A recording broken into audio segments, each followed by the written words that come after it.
Hi guys, just wanted to pop in with a quick little video.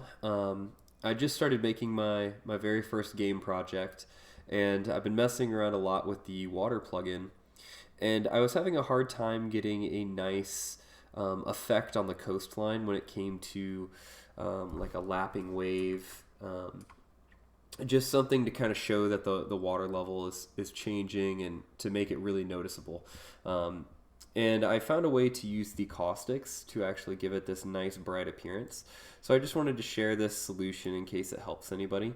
So if you click on your water body here and then go to your water material, let me pull this over to the other monitor here.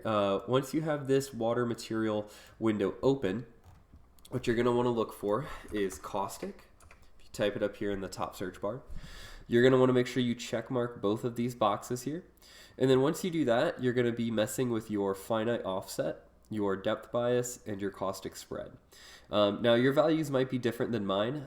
You just need to kind of make it fit your ocean body or lake body or whatever you're going to be using this with.